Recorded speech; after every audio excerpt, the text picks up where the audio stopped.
Hello किराना साथियों, मैं इस दुकान का ओनर दिलशाद यूपी से।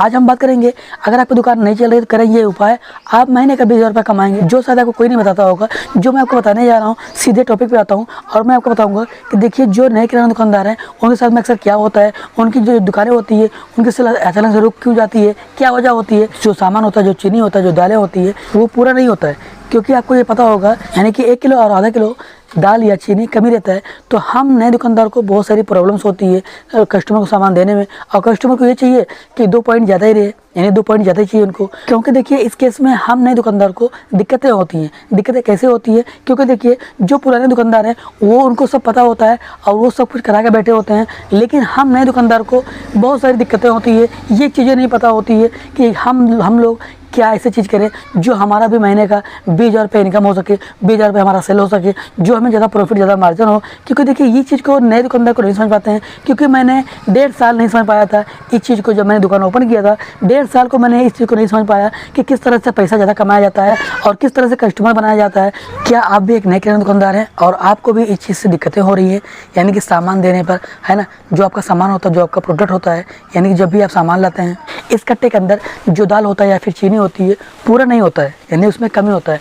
तो हम दुकानदार को बहुत सारी दिक्कतें होती हैं सामान कस्टमर को देने में। जो उसका प्रॉफिट मार्जिन होता है, हम नए दुकानदार को मिल सके, ये चीज़ हम नए दुकानदार को नहीं मिलती है। क्योंकि देखिए, सबसे पहली बात, जो पुराने दुकानदार होते हैं उनका जो कांटा होता है ना, कांटा उनका सेट होता है।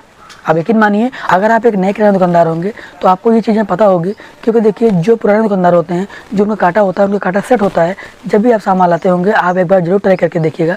आप अपने कांटे पर रखेंगे तो जो सामान होता है ना, अक्सर कमी होता है। 15 ग्राम, 10 ग्राम अक्सर आप कमी पाओगे, जो कि आप होलसेलर से लेते हो, यानी होलसेल में लाते हो, तब भी आपका सामान कम होता है। तो इस केस में, इस में आपको क्या करना चाहिए, मैं आपको बता दूं। देखिए, इसमें कोई बेईमानी नहीं है। क्योंकि जब अगर सामान कम है, जैसे कि मैं अभी आपको बता रहा हूँ, कट्टा चीनी हो गया या फिर दाल की बोरी हो गई, अब उसमें सामान कम है, यानी माल कम है। अब जब माल कम है तो हम नए दुकानदार क्या करें? अब इसमें बेईमानी वाली बात नहीं है।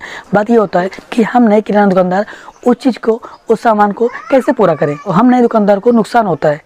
अगर आप एक नए किराना दुकानदार हैं, आप जहाँ कहीं से भी कांटा लेकर आए हैं, जिस दुकान से, वहाँ पर आप जाइए और उस दुकान वाले से बोलिए कि भाई, जो हमारा कांटा है, ये यानी कि जहाँ पे मैं सामान लाता हूँ, हमारे पे अक्सर कमी रहता है। और जो सामान लाता हूँ, जैसे कि मैं दाल हो गया, चीनी हो गया या और भी अदरवाइज सामान हो गया, जब भी मैं लाता हूँ तो अब उसमें पूरा नहीं होता है। तो उस चीज़ को हम दुकानदार कैसे पूरा करके दें? क्योंकि हमें पता ही नहीं है।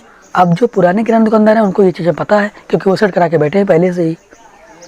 अब इसमें बेईमानी वाली बात नहीं। देखो, चाहे वो नया दुकानदार हो या फिर पुराना दुकानदार हो, क्योंकि देखिए, आदमी मजबूर में ही कराना पड़ता है उसे। क्योंकि उस चीज़ को, उस सामान को वो पूरा करके कैसे देगा? अपने घर से थोड़ी ना देगा। तो अगर आप एक नए दुकानदार हैं, सबसे पहली बात है, आप उस दुकान पर जाएं और वो चीज़ें सही कराएं जो आपको प्रॉब्लम्स आ रही है, जो आपको दिक्कतें आ रही है सामान देने में। आप इस केस में सबसे पहले जाएं उस दुकान वाले के पास और आप अपना कांटा सेट कराएं। और दूसरी सबसे खास बात, जिससे आपको ज़्यादा दिक्कतें होती है और जो आपकी उधारी होती है वो ज़्यादा होती है, इस वजह से, आपकी गलती से और आपकी कमी से। क्योंकि देखिए, जब भी कस्टमर आपकी दुकान पर आता है, सामान लेने आता है, तो जब भी वो पैसा देता है, अब जो दुकानदार होते हैं, जिनको नहीं पता होता है, वो सामान एक लिया नहीं तो पैसा वापस करने लगते हैं। तो इस रिलेशन में, इस केस में आपको ये चाहिए कि जब भी ये कस्टमर पैसा दे तो पैसा पहले रख लें। फिर उसके बाद जो सामान उसको लेना है, पहले उसको वो सामान लेने दें। पहले वो जब वो पूरा सामान ले लेगा, फिर उसका जो पैसा बचता है या फिर आपका ज़्यादा होता है, फिर उस कस्टमर से आप बोलें, या फिर उसका पैसा बच रहा है तब सामान लेने के बाद आप दें उस पैसे को कस्टमर को। क्योंकि देखिए, इस रिलेशन में क्या होता है, जब भी कस्टमर आपको पैसा देता है और वो एक ही सामान लेता है ना, और आप उस बच्चे पैसे को वापस करने लगते हैं, फिर बाद में क्या होता है, वो कस्टमर क्या करता है पता है? फिर दूसरा सामान लेता है।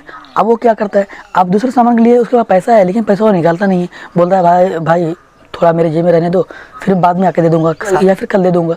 तो इस सिचुएशन में आपकी जो उधारी होती है ना, वो बढ़ती जाती है। तो आपको ये चाहिए, जब भी कस्टमर आपकी दुकान पर आए, कोई भी सामान लेने से पहले, जब भी आपको पैसा दे, पहले आप पैसा ले लें। फिर उसके बाद जो उसको सामान लेना है, पहले उसको सारा सामान लेने दें।